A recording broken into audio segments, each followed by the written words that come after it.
Hello बच्चों, welcome to Hindi पाठशाला। आज हम पढ़ेंगे बादल को घिरते देखा है, जिसके लेखक हैं नागार्जुन। तो चलिए बच्चों, पाठ को शुरू करते हैं।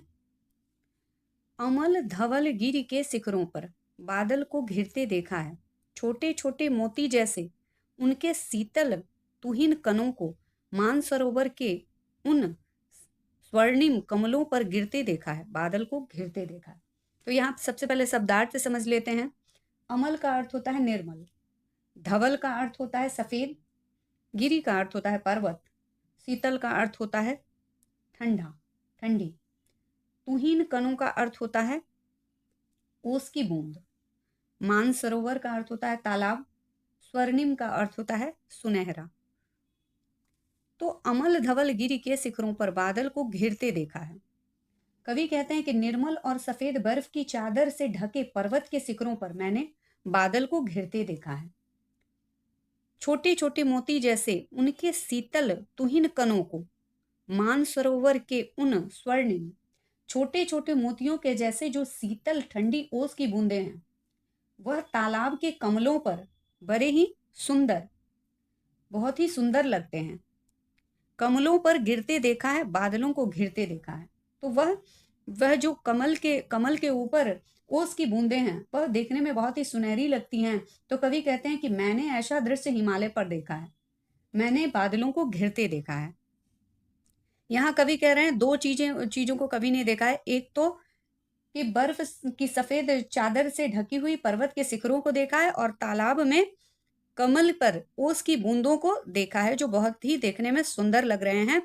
इन दो दृश्यों को कवि ने देखा है और बादलों को घिरते हुए कवि ने देखा है। तुंग हिमालय के कंधों पर छोटी बड़ी कई झीलें हैं। उनके श्यामल नील सलिल में समतल देश से आकर पावस की उष्म से व्याकुल तिक्त मधुर विष तंतु खोजते हंसों को तिरते देखा है, बादलों को घिरते देखा है। शब्दार्थ देखते हैं। तुंग का अर्थ होता है ऊंचा, श्यामल का अर्थ होता है श्यामला, सलिल का अर्थ होता है जल या पानी, पावस का अर्थ होता है वर्षा काल, और आकुल का अर्थ होता है व्याकुल, बेचैन। तिक्त मधुर मतलब कड़वे और मीठे, तिक्त और मधुर दोनों ही। विषतंतु कोमल रेशे, फूलों के जो कोमल रेशे होते हैं उन्हें विषतंतु कहते हैं। तिरते, तिरते का अर्थ होता है तैरते हुए। तो यहाँ पर कवि कहते हैं कि ऊंची हिमालय के कंधों पर छोटी बड़ी कई झीलें हैं। तुंग हिमालय के कंधे पर छोटी बड़ी कई झीलें हैं। उनके श्यामल नील सलिल में, उनके श्यामले, झील का रंग कैसा है? श्यामला और नीला है। वहां समतल देशों से आकर वर्षा काल की उष्ण से, गर्मी से व्याकुल होकर, समतल देशों से आकर पावस की उष्ण से आकुल तिक्त मधुर विषतंतु खोजते हंसों को देखा है। क्या कहते हैं कवि? कि समतल देशों से आकर वर्षा काल की उष्ण से, वर्षा काल की गर्मी से व्याकुल होकर हंसों को करवे और मीठे फूलों के कोमल रेशों को खोजते हुए देखा है। जल में जो फूल रहते हैं उनके कोमल तंतुओं को हंसों को खोजते हुए देखा है, और हंसों को खोजते हुए, उन फूलों के तंतु को खोजते हुए तैरते हुए देखा है। मैंने बादल को घिरते हुए देखा है। कवि कहते हैं कि मैंने बादल को घिरते हुए देखा है। क्या क्या देखा है यहाँ पर? कवि ने देखा है हिमालय के कंधे पर छोटी बड़ी कई झीलें हैं, उन्हें देखा है, और हंसों को देखा है जो फूलों के तंतुओं से रस खोजते हैं और तैरते हैं। जो कहाँ से आए हैं? जो गर्मी से आकुल होकर, गर्मियों से व्याकुल होकर समतल देशों से वे हंस आए हैं उस ठंडी जगह पर में, और वहां पर तैरते हैं। ये कवि ने देखा है। ऋतु बसंत का सुप्रभात था, मंद मंद था अनिल बह रहा, बाल ऋण की मृदु किरणें थी, अगल बगल स्वर्णिम शिखर थे, एक दूसरे से विरहित हो अलग अलग रहकर ही जिनको सारी रात बितानी होती। निशा काल से चिर अभिशापित बेबस उन चकवा चकई का बंद हुआ क्रंदन, फिर उनमें उस महान सरवर के तीरे सैवालों की हरी दरी पर प्रणय कलह छिड़ते देखा है, बादलों को घिरते देखा है। पहले शब्दार्थ समझ लेते हैं। सुप्रभात का अर्थ होता है सुंदर सवेरा। अनिल का अर्थ होता है हवा। वालारुण जब सूर्य निकलता है, जब सूर्य निकलता है सवेर सुबह का समय जब रहता है, सूर्य निकलता है और उसकी पीली किरणें होती हैं, तब उसे वालरुण कहते हैं। और मृदु का अर्थ होता है कोमल। विरहित का अर्थ होता है बिछड़े हुए। निशा का अर्थ होता है रात्रि। चिर अभिशापित का अर्थ होता है सदा से शापग्रस्त, जो बहुत समय से श्रापित हों उन्हें चिर श्रापित कहते हैं। चिर का मतलब होता है बहुत समय से। क्रंदन का अर्थ होता है विलाप करना या रोना।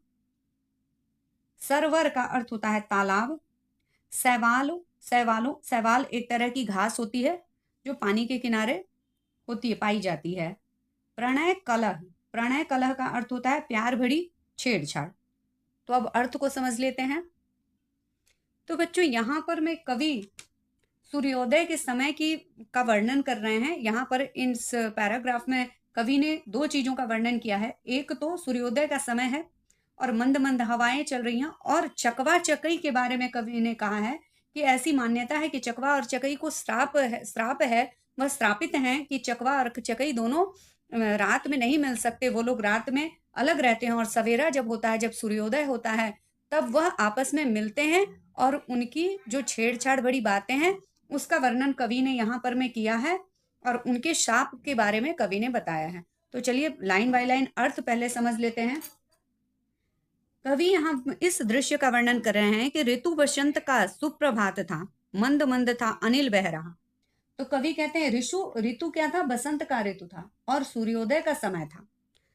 बसंत का ऋतु था और सूर्योदय का सुप्रभात समय था सूर्योदय का। और हवा मंद मंद धीरे धीरे बह रही है। मंद मंद अनिल बह रहा, धीरे धीरे हवा बह रही है। जब सूर्य उदय होता है तब किरणों का रंग बड़ा ही सुनहरा पीला होता है। बच्चों, जब सूर्य उदय होता है तो किरणों का रंग कैसा होता है? पीला होता है। उसी को यहाँ बालरूण कहा गया है। तो सुबह की वह सुनहरी कोमल किरणें जो पर्वत के शिखरों पर पड़ रही थी, अब यहाँ कवि वर्णन करते हैं कि उन चकवा चकई के पक्षियों के बारे में कहा जाता है कि उनको शाप मिला हुआ है कि वह रात में अलग रहेंगे और एक दूसरे से अलग रहकर ही उन्हें रात बितानी है, फिर वह सवेरा होने पर ही मिलते हैं। कवि उनके बारे में कहते हैं कि वे पक्षी अलग अलग रहकर ही जिनको सारी रात बितानी होगी, तो वे पक्षी एक दूसरे से बिछड़कर ही अलग अलग रहकर पूरी रात बिताते हैं। रात के निशा काल से चिर अभिशापित बेबस उन चकवा चकई का, रात के इस चिर अभिशापित विवश उन चकवा चकई का रोना बंद हुआ। क्रंदन फिर उनमें उस महान सरवर के तीरे सैलाब की हरी दरी पर प्रणय कलह छिड़ते देखा है। तो कवि कहते हैं कि रात में इन चिर अभिशापित विवश उन चकवा चकई का रोना भी बंद हो गया, क्रंदन बंद हो गया, और उस बड़े विशाल सरोवर के किनारे शैवाल घास पर वो दोनों मिलते हैं, चकवा चकई मिलते हैं और उनकी प्यार भरी छेड़छाड़, प्रणय कलह जो है प्यार भरी छेड़छाड़, उसको कवि ने देखा है, उसे छिड़ते देखा है। प्रेम भरे जो झगड़े हैं उन्हें कवि ने देखा है, बादलों को घिरते देखा है।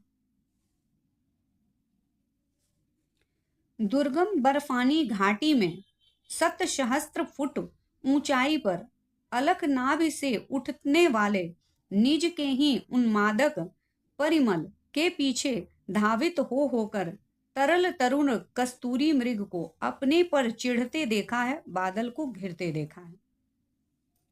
शब्दार्थ समझ लेते हैं। दुर्गम का अर्थ होता है कठिन मार्ग। 7 सहस्त्र का अर्थ होता है सैकड़ों हजारों। अलख का अर्थ होता है जिसे देखा नहीं जा सकता। उन्मादक परिमल का अर्थ होता है नशीली सुगंध। धावित का अर्थ होता है दौड़ता हुआ। तरल तरुण का अर्थ होता है चंचल युवा। कस्तूरी मृग, यहाँ पर कवि कहते हैं बच्चों, यहाँ पर कवि ने कस्तूरी मृग के बारे में कहा है कि कस्तूरी मृग के नाभि में ही एक सुगंध होती है, कस्तूरी की सुगंध होती है उसके नाभि में ही। लेकिन मृग को यह पता नहीं होता कि वह उसी के शरीर से वह सुगंध आ रही है, और उस सुगंध से वो बेचैन होकर कहाँ से ये सुगंध आ रही है इसे खोजने के लिए वह इधर उधर भागती है और बेचैन होती रहती है, और उसे यह पता ही नहीं होता कि वह उसी के नाभि से यह सुगंध आ रही है। तो उसकी चर्चा यहाँ पर कवि करते हैं, और कवि कहते हैं कि दुर्गम जहां पहुंचना बहुत ही कठिन हो, ऐसी बर्फीली घाटी में, दुर्गम बर्फानी घाटी में जहां पर पहुंचना बहुत ही कठिन हो, ऐसी ऊंची घाटी पर सैकड़ों हजारों फुट की ऊंचाई पर, सत सहस्त्र फुट ऊंचाई पर, बहुत ही ऊंचाई पर, जिसे देखा नहीं जा सकता, ऐसी अलख जिसे देखा नहीं जा सकता, अलख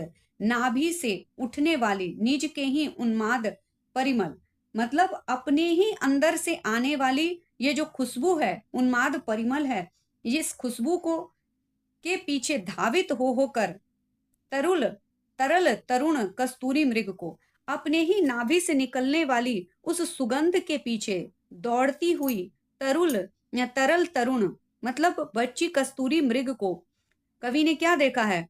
कवि ने उसे भागते हुए, वह उस सुगंध के लिए भागते हुए देखा है, और भाग के जब वह नहीं पाती है उस सुगंध को, उस तक नहीं पहुंच पाती है, तो उस मृग को चिढ़ते हुए देखा है, बादलों को घेरते हुए देखा है।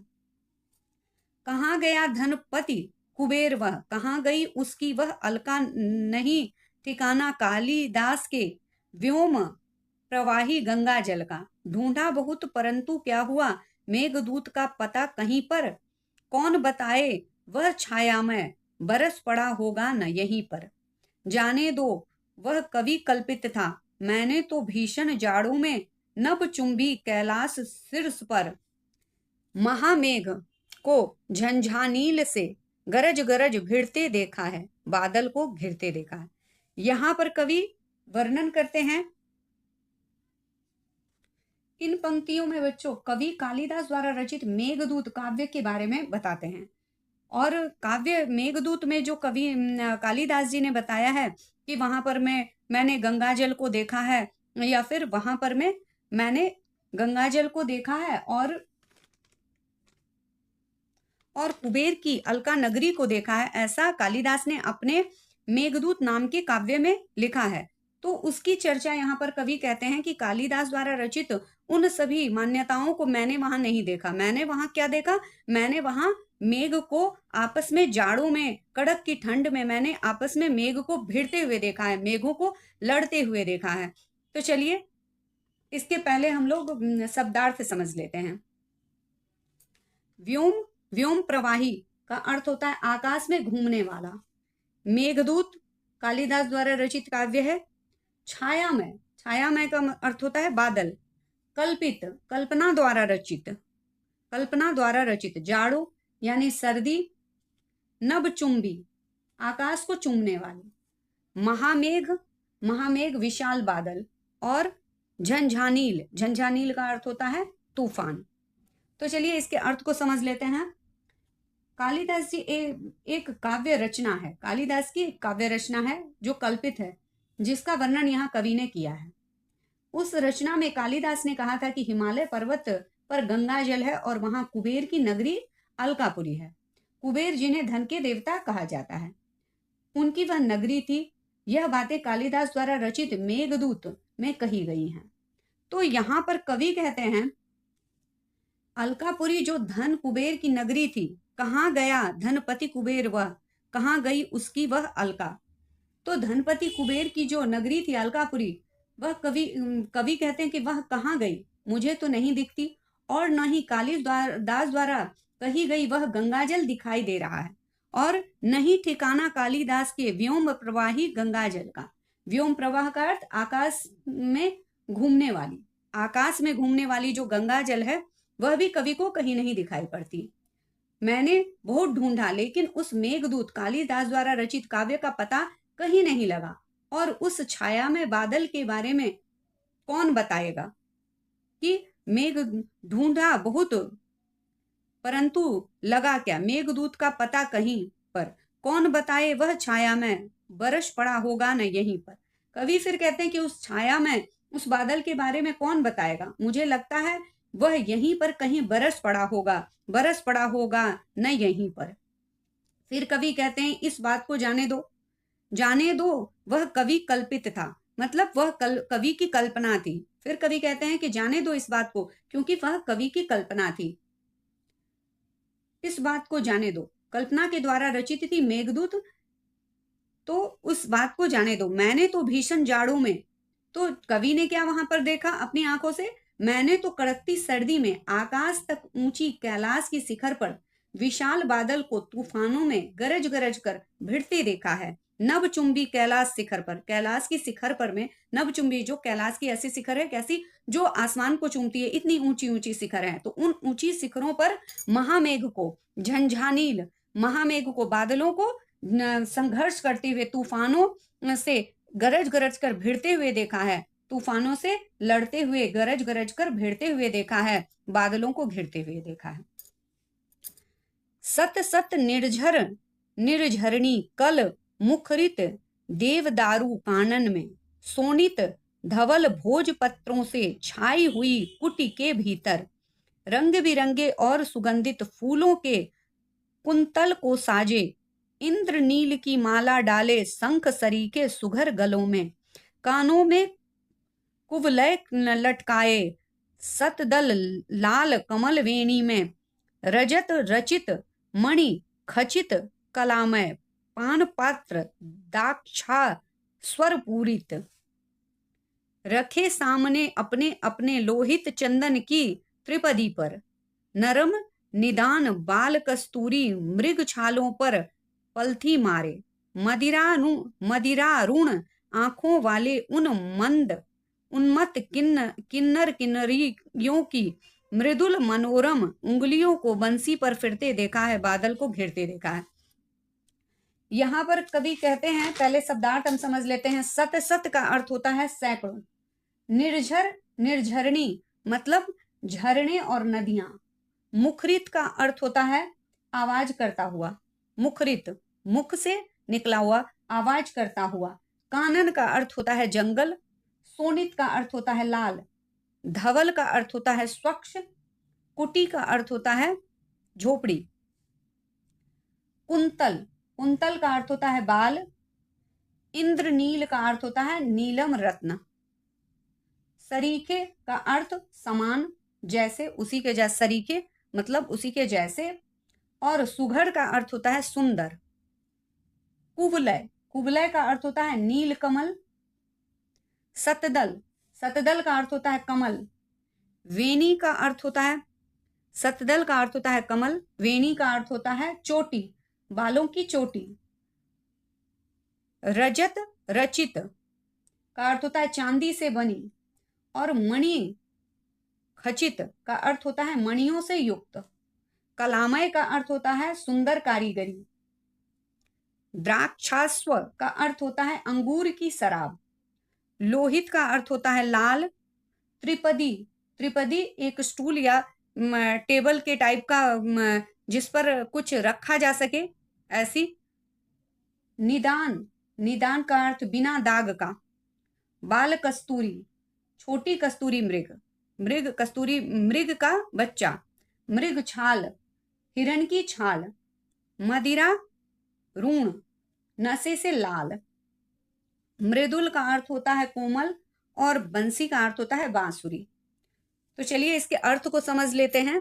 यहाँ पर में कवि ने, पहले आप संक्षेप में समझ लीजिए कि कवि ने यहाँ पर में एक हिमालय के पहाड़ पर में, पहाड़ों पर रहने वाली जो जातियां होती है उनके बारे में कहा है कि वो लोग कैसे रहते हैं और कैसी अपनी उनकी साज सज्जाएं होती हैं और क्या क्या दृश्य उनके बारे में कवि ने देखा है, इसका वर्णन यहाँ पर कवि करते हैं।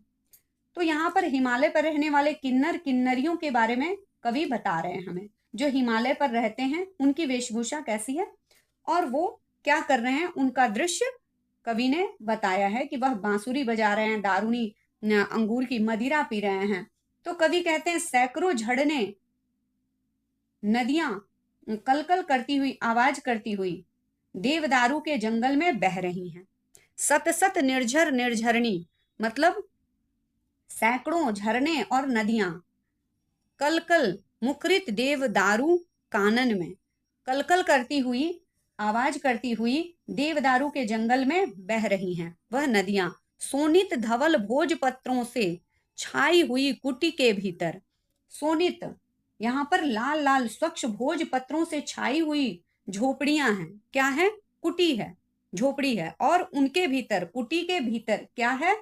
उन कुटियों के भीतर रंग बिरंगे और सुगंधित फूलों से बाल को सजा रखा है। वहां पर में जो रहने वाली किन्नरियां हैं, उन्होंने कुटी के भीतर रंग बिरंगे और सुगंधित फूलों से कुंतल को साजे, अपने बालों को सजाए हुए हैं रंग बिरंगी सुगंधित फूलों से। इंद्रनील की माला डाले, और वहां की किन्नरियों ने गले में शंख सरीखे मृगुल सुघर गलों में, इंद्रनील की माला डाले शंख सरीखे सुघर गलों में, शंख के जैसे उनके सुघर सुंदर जो गले हैं, उनमें इंद्र नील की रत्नों की माला डाले हुए हैं वह किन्नरियां, रत्नों की माला डाले हुए हैं। कानों में कुवलय लटकाए, और वह कानों में क्या पहनी है? नील कमल लटकाई हुई हैं, कुवलय लटकाई हुई हैं। सतदल लाल कमल वेणी में रजत रचित मणि खचित कलाम है, और लाल कमल को अपनी वेणी यानी चोटी में सजा रखा है उन लोगों ने, उन किन्नरियों ने लाल कमल को अपनी वेणी में चोटी में सजा कर रखा है। और क्या देखा है वहां पर कवि ने? उनके पास बर्तन रखे हुए हैं, बर्तन रखे हुए। वह कैसे बर्तन है? कैसे हैं? चांदी से बने हुए, मणियों से युक्त, रजत रचित मणि खचित कलाम है, चांदी से बने हुए और रत्नों से, मणियों से युक्त, उनके ऊपर सुंदर कारीगरी की गई है। वह कलामय कृतियों से सुंदर उन पर कारीगरी की गई है। ऐसे पान पात्र बर्तन में अंगूर की शराब भरी हुई है। पान पात्र दाक्षास्व पूरित, यहाँ पर में अंगूर की शराब उन पात्रों में पूरी भरी हुई है। और वह पात्र लाल चंदन से बनी एक स्टूल पर उनके सामने रखी हुई हैं। उन लोगों के सामने कहाँ पर रखी हुई हैं? रखे सामने अपने अपने लोहित चंदन की त्रिपदी पर, चंदन की, लाल चंदन की एक स्टूल है, उसके ऊपर वह पात्र रखा हुआ है। नरम निदाग बाल कस्तूरी, नरम कोमल निदाग सफेद बाल कस्तूरी मृग छाल, बाल कस्तूरी, छोटे बच्चे कस्तूरी की जो छाल है वह बिछी हुई है, और उस पर वो पर पालथी मारे। और वो लोग कैसे बैठे हुए हैं? निदाग सफेद कस्तूरी मृग की छाल पर वो लोग पालथी मारे बैठे हैं।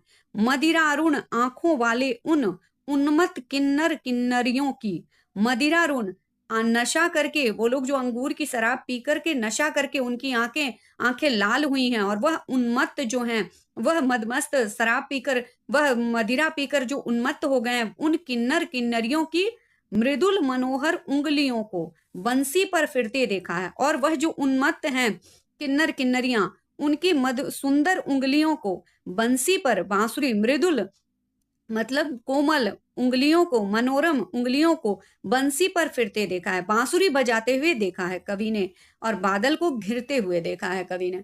तो बच्चों, आशा करती हूँ कि यह पाठ आप लोगों को अच्छी तरह से समझ में आया होगा, और समझ में आया है तो दोस्तों के साथ शेयर कीजिएगा, लाइक और सब्सक्राइब कीजिएगा। Thank you.